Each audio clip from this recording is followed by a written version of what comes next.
Hey, welcome to the Hot Slice Podcast. This is the podcast by Pizza Today magazine. So I'm your host, Denise Greer, executive editor here at Pizza Today, and I am with editor-in-chief, Jeremy White. Hey, hey. Hey, hey. So guess what? It is March. You know what that means? It is.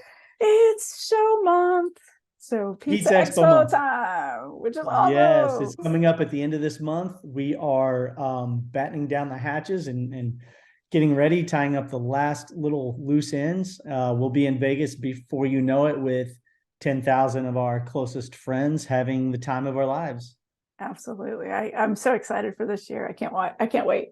And by the way, if you didn't know, we are bringing the podcast to Pizza Expo. Yeah. So it will be at the Pizza Today booth because we had so much fun at Pizza and Pasta Northeast in Atlantic City having the show on the show floor that we decided to do that again. So we're bringing it back and we're going to be at the Pizza Today booth doing interviews. So if you want to be on the podcast, drop by the Pizza Today booth. If we're not around, let the staff know that you want to be on the podcast and give me your information. I'll try to text you back and we'll try to line something up. It was a really good time last year getting interviews. We also did it in Atlantic City at Pizza Pasta Northeast. It's just an opportunity to meet new pizzeria owners that we maybe have not come into contact with before, learn their stories, get them on. It's a lot of fun. There is a little background noise at times that we may. I think that adds to it, but it's well worth it. It adds to the ambiance, right? It's like when you're in a restaurant and you hear the clanging and the banging all around you. It just adds to the vibe. But it's excitement. It's well worth it. Mm-hmm. Yeah, I'm excited about it. Yeah, it's gonna be a great. Speaking of, our guests actually love Expo and they talk about Expo a little bit, and they're excited to come this year too again. So tell us about our guests, Jeremy. So our guests are Weather, Preston, and Donna Grainger. That is a mother and daughter duo. They own and operate the funkiest, coolest named pizzeria I've come across yet. I've been in the pizza industry in my 22nd year. I've covered literally thousands of pizzerias across the country. Never have I ever come across a pizzeria called Cross Eyed Cow Pizza until Weather and I started chatting recently. So Cross Eyed Cow Pizza. What a name. It's in Oro Grande, California, which is in the Mojave Desert. It's directly off of very iconic Route 66 in between Las Vegas and Los Angeles. Yeah. And if you go check out their Instagram, look at the Cross Eyed Cow Pizza website, you'll quickly get a feel for just how funky and hip and cool this little pizza place in the Mojave Desert happens to be. It's really, it's got a vibe, Denise. There's no other way to say it. It's really cool. For sure. And you know what's funny is you sent me the link. You're like, hey, you got to check this out. We're going to have them on the show. And I went and looked at it and I'm like, oh my gosh, I want to go there. This is awesome. It's so cool. It's just, I think about destination pizzerias, and we actually did an article one time where we went and looked at some of the funkiest different pizzerias around the country that have become destinations. And this just screams destination. They're on Route 66. They've got a funky shop / just artsy, whimsical. They've got a cow on the top of it, on top of the shop. So it's just so funky and it's so cool. And they actually take that to their menu too. Their menu's filled with funky pizza toppings, funky pizza options. So they've really just taken the holistic look at, hey, if we're gonna go funky, we're just gonna go funky. They've got a canary yellow bus out front, which I'll let them tell the story. The bus has had an interesting past and an interesting life as a billboard, let's say. Absolutely. Well, let's just dive in because it was such a great conversation with them, and I just want to get right into it. Yeah, let's get them on. With extraordinary pizza cheese comes extraordinary rewards. Only Bacio Exceptional Italian Pizza Cheese offers the Gold Club Rewards program with monthly cash back on every cheese purchase. Members also receive funds twice a year to use in their exclusive marketing store. It's their way of saying grazie to customers. Schedule a demonstration at bacciocheese.com/hotslice and discover how rewarding Baccio exceptional Italian pizza cheese can be. Pizza is your legacy. Build it with Baccio. Looking to grow your pizzeria or restaurant? Then you'll want to try the power of a cloud-based POS system.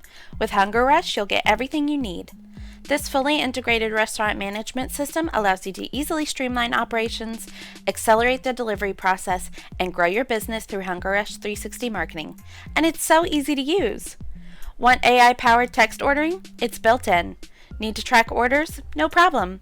Schedule a personalized demo at hungerrush.com today.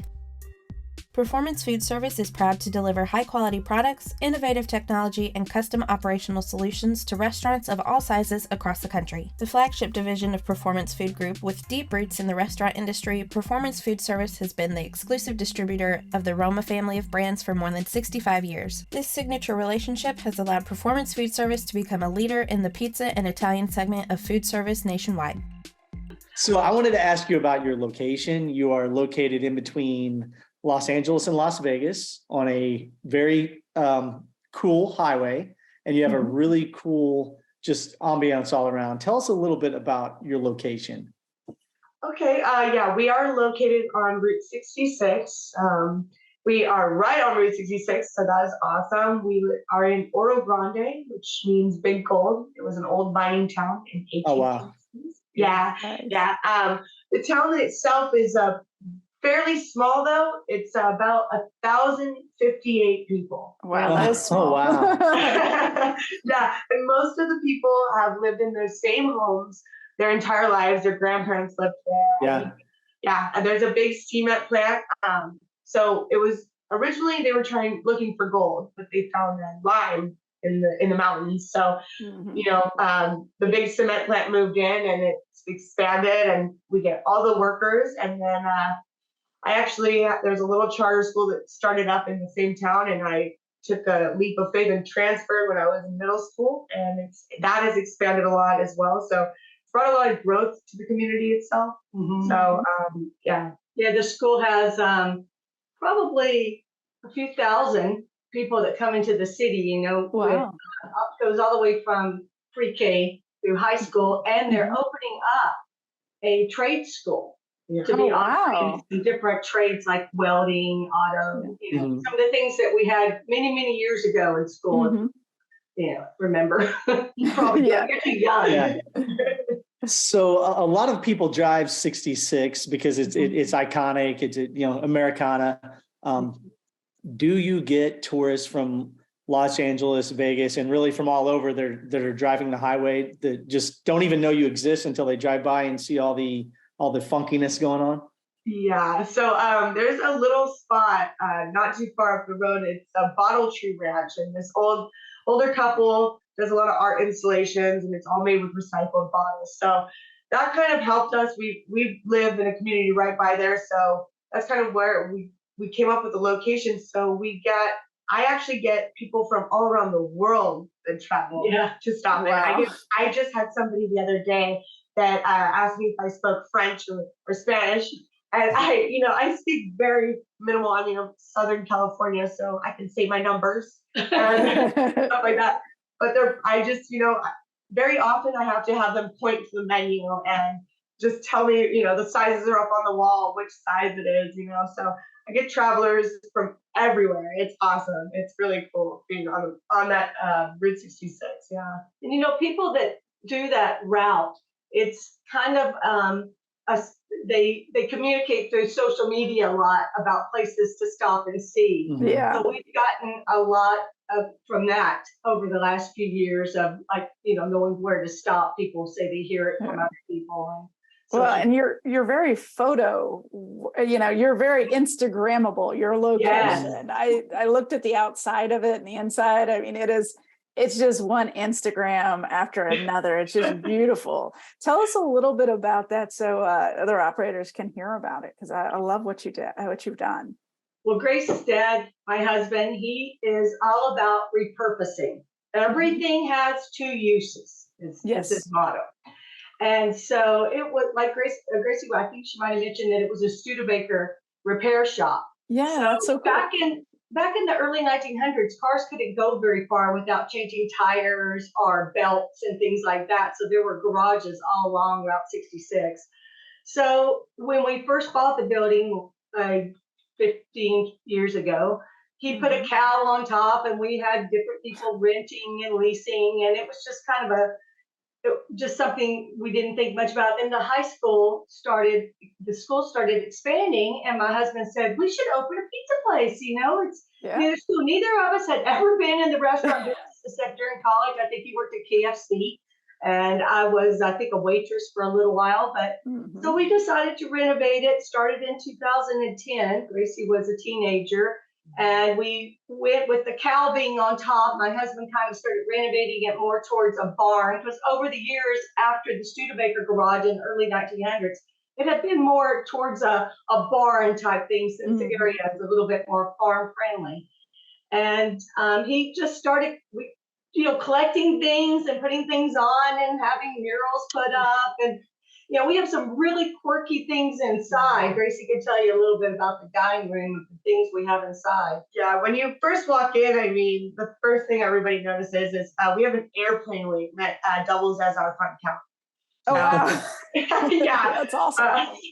So that catches your eye immediately. But we also have some waiting seats that are old theater seats from the 1950s from Rialto. So everything is kind of locally sourced for the most part. All of our booths are from the 1900s, early 1900s, from the Corona railroad station, right? Yeah, they were the that's cool.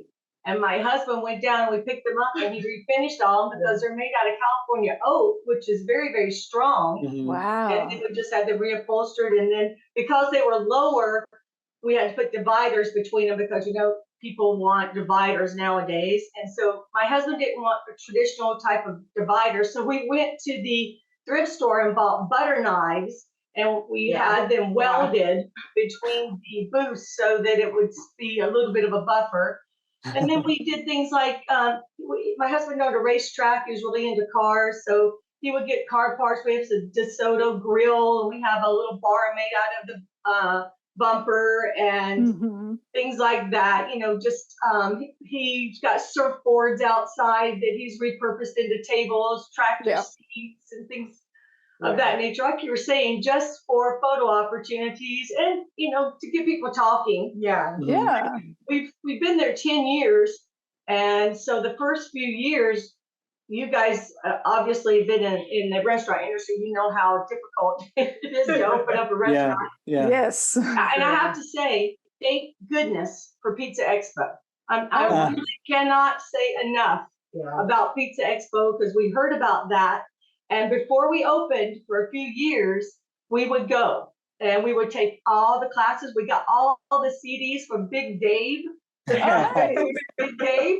And we would listen to those. And, we were I'm an interior designer. He had a racetrack. We're very hard workers. We're thinking, we can do anything.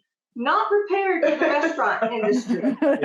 Restaurants hard. They are very difficult. I tell people all the time, you just do not realize how difficult it is to get food out to a person. Yeah, exactly. I tell people all the time, a restaurant is manufacturing, and it's wholesale, and it's retail. All the above. You're dealing with things that could cause people to get sick. And you're dealing with the public. I mean, it's almost every aspect of a small business usually has little niches, like a manufacturer or a wholesaler. But a restaurant is all the above. Absolutely. Well, and not coming from a restaurant background, how in the world did you decide what kind of pizza to serve, and what are you serving? Well, that was really the interesting part. We had a little magazine called Go Racing, and we traveled a lot doing conventions and things promoting the magazine. And so everywhere we would go to the hotel and say, tell us the best pizza place. And I kept a little journal in my purse, and we would go. And we decided a long time ago that, instead of having Detroit pizza or New York pizza or some of the staples of the pizza industry, we would have pizza that we both loved. So we kept little journals of restaurants that, oh, we like that crust. Or and my husband, he's very good about going and talking to the chef and asking if he could walk through the kitchen, things like that. Mm-hmm. And we just started keeping little notes. And then when we started opening, we tried different recipes with the kids, and that's kind of how it started. And I one thing I was adamant on, I didn't want to do anything frozen. I wanted it to be all fresh and keep it simple was our motto. Kiss, keep it simple, stupid. You know, we kind of followed the In-N-Out, if you've heard of In-N-Out Burger. Oh yeah. You know, In-N-Out Burger is a staple here in California, and they don't serve anything but burgers. You know, they never got into appetizers or anything like that. So we keep ours. It's pizza, it's subs, it's salads. You know, I like that. And the pizza style is just very, very different, I think, than anything else out here as well. We have it's crispy. I mean, we keep it. Everything is the same. We don't do thick crust. We'll do thin, but we don't do thick at all. We don't vary from anything, and we have very different ingredients, very different recipes for some funky pizzas that we've come up with. So, as a family, I feel like it was definitely a contribution from everybody in the family, because we all have such different tastes and different opinions, you know. So we have an old double oven Blodgett that's probably a good 40 years old. You know, those things are, and we have an old well seasoned. Well seasoned, exactly. We have an old Hobart that we purchased, because of course when we first opened, it always costs more money than you think. Right. So as it got time to do the kitchen, we decided to just buy used. And over the years, 10 years, as things, we've replaced things, but we still have the Hobart and we still have the Blodgett, because those things are just staples. I mean, they're like an old farm tractor. They just run forever. They're tanks. They were very well built, and they I mean, I've seen them much older than yours, still in very good operational use. So I walked into a pizzeria that still had one from like I'm thinking even late 40s, early 50s. I walked into one that had one that old. So you know, we go to Pizza Expo every year, and you get like just kind of stars in your eyes about shopping, you know, everything. Right. And it's, you know, the Hobarts are also beautiful. You know, they make them all painted. Shiny. And I always tell them, my husband says, we are not getting a new Hobart. You're like, I want a new one, but I don't need a new one. So you definitely have a very funky vibe. And I wanted to ask you, because we were talking, Denise and I, and our creative director, Josh Cowan, we're all talking in preparation to set up this podcast, that we've decided, we've come across thousands of pizzerias across the country for decades. We've decided you have the funkiest, coolest pizzeria name we've seen to date. But you know, we kind of actually joked around. It was between you guys and Village Idiot in South Carolina. But so where in the heck did you come up with the name? What's it mean? Where'd you come up with it? Why? Tell us all about it. We get that question all the time. So basically, my mom mentioned earlier, it was an old barn style building. So my dad had this crazy idea to put a silver, ugly cow on top. I hated the color of the cow when he first put it up there. I was so embarrassed in high school. I bet. And everyone's stopping to take pictures of this ugly cow. I'm like, what is going on? So, so we just wanted to incorporate the cow in the barn somehow. So we're all sitting around the dinner table, me, my mom, my dad, my brothers, and we're just spitballing names, you know, Mad Cow, Kooky Cow, all these different things. Crazy Cow. And I don't know, my dad, he just says Cross Eyed Cow or something. And we're all like, what?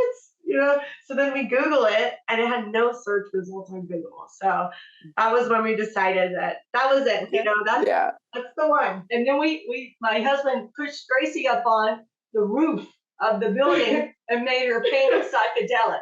Yeah, because I hated the color. So that was, I guess, my punishment for talking poorly about the cow. Yep. Yeah, so it's funny now. Also, people in the high desert, we're in a community with lots of little small towns in the high desert on the way to Vegas. Everyone refers to it as the cow. The cow. I love that. You built a brand by spitballing with your family around the dinner table and just simply brainstorming off the cuff, you actually built a very unique brand. Some people would pay a PR agency thousands and thousands of dollars for unique branding, and you just kind of, pulled it out of your hat really quickly. So that's pretty cool. Well, you know how that is too when you're starting a business. There's not thousands of dollars to do things like that. Right. And my parents are very creative. I mean, as you can see in some of the photos and stuff, I mean, there's just a yin and a yang that works out between the two of them. My stepdad being the off the wall, I mean, crazy creative, and he's so quiet you wouldn't even know. For years, all my friends thought he was mute, and then here we are. Now, and it's just, it works. It works when you kind of bring everyone together and you kind of let the creativity like flow in such a free way. No one has to worry about sounding crazy or stupid, So it's just kind of that conversation. Thank God for the internet, huh? Yeah. That's pretty awesome. I would have been stuck at the library. Right. Yeah. As we talk about branding, I think about marketing, and you guys are in a really small town, but on a destination highway.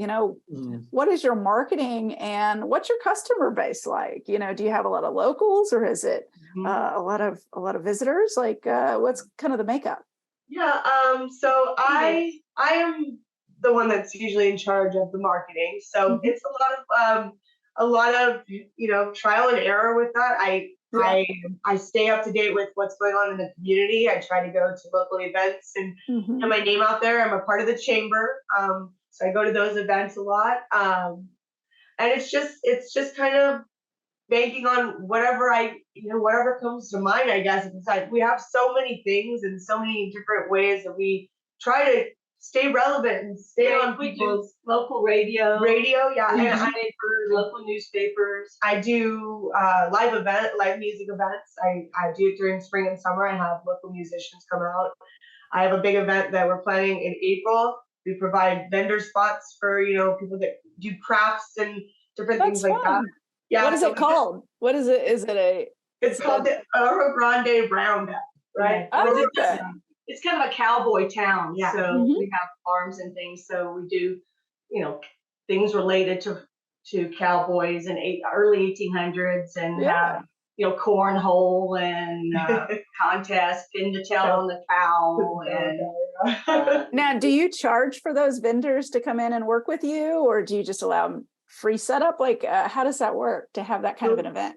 We do. We charge them a little fee for vendors, and the car show. But we partner with Cal Portland, which is the big cement plant, and all the proceeds go actually back to the community. So last year we did a scholarship program for the high school kids in the area.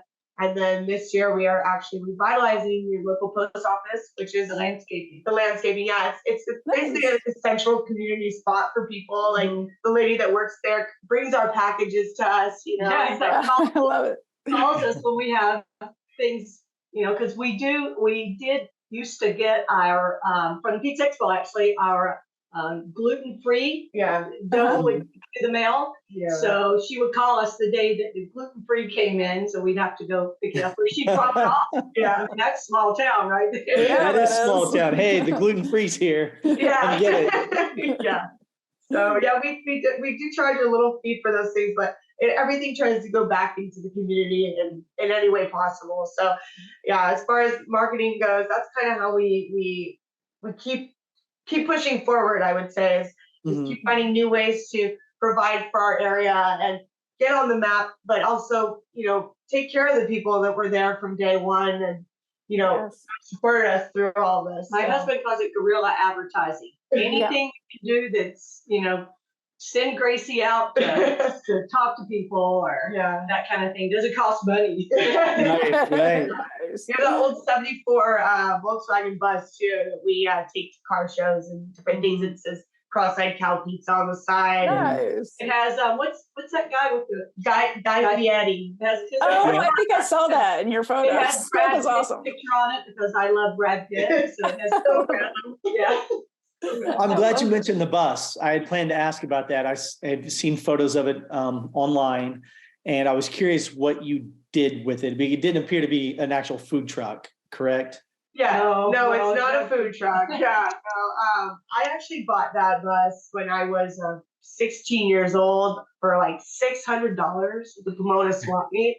It was an absolute garbage can. It had an old motor in the back seat for parts. So I had it towed up here. I don't know. I worked towards that. I wanted it. I was really into hippie stuff. I don't know. So my dad made me a deal that if I cleaned it out, he would get it running, at least somewhat running, and teach me how to drive a stick shift on it. Yeah. So we're out at the go-kart track, and I'm there every day during the summer, ripping out the liner, cleaning it out, and finally get it up and running. And I got to drive it 5 miles per hour around the go-kart track, and I was so thrilled. But I got to a point there wasn't much else I could do on it. It wasn't safe. It wasn't safe for her to drive. Yeah. So Jim kind of got it up and running. He painted it the original canary yellow color, got the hubcaps on it, and we slapped it out in front of the building when we opened, and it was kind of like our staple piece. We took it to events like Trunk and Treat and festivals and things like that to promote the business. And then it was stolen 2 years after we opened. Yeah, a few years after we opened, it was stolen right from out front. Yeah. Wow. But I was in the restaurant one day, and I get a phone call from some lady, and she asked me, "Does your van have cow print interior, cow print seats?" I said, "Yep, that's it." And she goes, "I am following it on the freeway, and I'm not going to stop until the police show up." Yes. Yeah, so I love those Samaritans. It was so crazy. It was crazy. I'm on one line with her, one line with the police. They're telling me to tell her to stop. She's like, "I'm not stopping." So we managed to get it back. It was painted with house paint, and we lost all the emblems and everything that was in it, other than the cow print interior that managed to survive. But a lot of the local businesses actually donated. They worked on it, got it up and running for us, and wrapped it for us. So that that's awesome! Yeah. Wow, way to come together as a community. Community is really big up here. So that's quite a story. So speaking of your community, I wanted to ask, because you're in a small town of a little over 1,000 people, how many restaurants are there? And obviously you probably such a small community, you're friends with them all, but you're also competing for the dining dollar. What's the competition like in your town? So in Oro Grande itself is very, very small. Like I said, you could miss it if you blink. We are the only restaurant in Oro Grande. So for years we used to say, "Oh, best pizza in Oro Grande." You get away with it. But there's neighboring cities that there's quite a few mom and pops, and then we have a couple bigger names. We have the freeway that goes through the high desert, so we have all the franchises along the freeway and right off the So that's another thing about Pizza Expo that I love, because it it really caters to the independent. Yeah. I always tell people, when COVID hit, everyone else has all these departments to help them. Right. And, small franchises. What do we have? We had Pizza Expo. We had our local, government that we could call and things like that. But there was no department to call to help. So Pizza Expo. That's why we exist. I love the plug. How was the pandemic on your business? A lot of people actually came out on a lot of pizzerias came out on the other end a little better, honestly. Yes, we did. How did you turn out? Yeah. I was really worried because, of course, the first thing you worry about is your employees. And I did lose a few employees during that time. But we weren't like Kentucky and the South. We were closed this state was closed for a very long time. Yeah, I remember that. Yeah. Yeah, we couldn't do anything but pickups. And then they allowed us to have outdoor dining. So we did have the outdoor dining outside. But that was, 9 months into it. And you guys don't deliver, correct? We don't deliver, no. But we do use some of the outside, delivery, Grubhub and some of that. But I didn't know if they'd have that in your town. That's awesome. Well, that was the thing. It was very sporadic with getting that. And it's a very the area is broad as far as miles. So, but we did come out better. And my husband just kept saying, we can't close. Because once you close, it's hard to get back open. So we had to do whatever we all could to stay open. And then, of course, also getting product. was difficult. Yeah. So there was a lot of driving to pick up things during those times, you know. It was difficult, but our numbers really did well in 21. From 20 to 21, it was a big jump in 21 for us. We've settled back down now, you know, because other restaurants are open and everything's open now. So, but I think just the fact that we made it through that, and people do remember that because, of course, being up here, you're the type of person that wanted to have food, and there wasn't that many places open. I think we had to definitely re-strategize when everything kind of happened. We definitely had to, again, think outside of the box, which luckily my parents are really good at. But we worked with, again, the community. We worked with the local bars or different things, different events. And we actually did more catering. You know, I did a lot of the catering, and we promoted that a little bit more. So it was just kind of taking for what it was, taking the situation and doing our best to push forward and stay open. Stay open.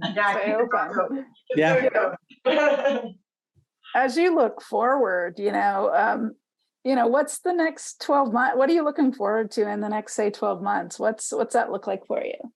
I'd say the next few years for me. My husband and I are in our 60s. We've been doing this for 10 years. We had talked about selling it at some point. Gracie went off to college and things, and then came back and started working. And so now our strategy is for the younger generation to take more of a role in business, and us to step back over the next few years. I mean, we'll always be here, but you know, the one thing about selling a business too is you put your heart and soul into building it. You know, it's almost like your baby. You know, it is. And then you give it to somebody and they don't take care of it. It'd be devastating to us. So keeping it in the family is very important. We have 4 kids. This one will probably be that she's been there the longest working. The rest don't want to work in it. They're in San Francisco and other areas. And so I think that's our, you know, getting Gracie. She's 28 years old. She's still very young, but that and marketing, you know, marketing has changed so much. And we're really looking forward again to Pizza Expo. We get a lot of information there, and Gracie takes classes and things on, you know, because she doesn't have a marketing degree, but she takes classes and things. Yeah, I definitely think for me, looking forward as far as this goes, last year was my first Pizza Expo, and I was already ready to take on this role. You know, I see the legacy that my parents have built, and there's no way I would let them sell it. You know, it's like I had to get on that roof and paint that cow. So I learned so much last year, and as far as this goes, I want to take what they made and push it to the level that it deserves to be at. And you know, young blood. I got you. You need that energy and enthusiasm in order to pull that off. You need energy and enthusiasm. So many people ask me about second locations. No way. And different things like that.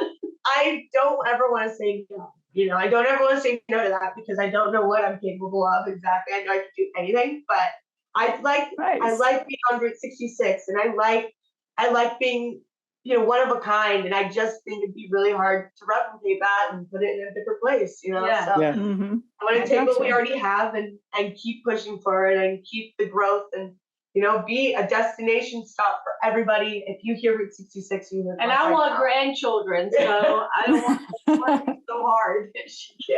I got you. Well, and I know succession like planning, a true mother right there. Yeah, so succession planning is really, it's a trying thing. I mean, it's a hard thing to organize. It takes a lot of paperwork and making things happen.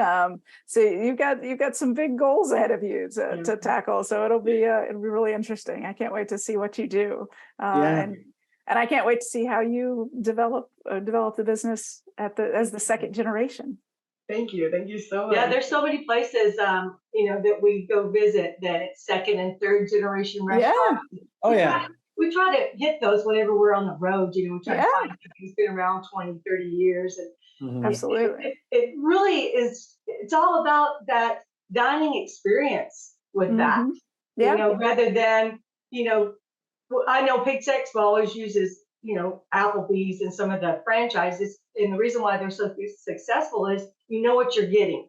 You know, there's no guesswork. consistency. And, you know, with a small business, you guys have been in it. You know, there's always problems. Always. Yeah. You know, Always. you're always putting out a fire. I think that's the one thing I try to tell Gracie all the time, which it will take her years to learn, is when you're working for someone and a problem exists, it comes up, and you try to solve it, and you can't solve it. Sometimes you throw it back to the owner or to the boss. Yeah. Well, you're the boss. There's no throwing. Figure it out. Juggling. You have to figure out how to solve it, no matter what. Yeah. Right. There's no going above you. Yeah. Yeah. You know, anticipate the worst and hope for the best, right? That's right. Yeah. Exactly. That's awesome. Well, we hope to, so we'll see you at Expo this year, correct? Yeah, we Yeah. definitely will. Awesome. I'm so looking Well, forward to make it. sure you stop by the Pizza Today booth and say hello. Yeah, come give us a big hug, say hello, So I'd meet you like in to see you guys person. in person. That'd be awesome. Exactly. Well, Thanks for thanks. having us. Yes, Yeah, thank you. absolutely. Thank you for, So I know much it for was coming. early morning for you. So thanks for getting up and meeting with us this morning. Yep. Thank Absolutely. you. Thank you. Absolutely. All right. Well, you guys enjoy the rest of your day. You too. Thank you. Enjoy the You too. weather. Yeah, we shall do. Thank you. All right. See ya. Thank you guys. Bye. Bye.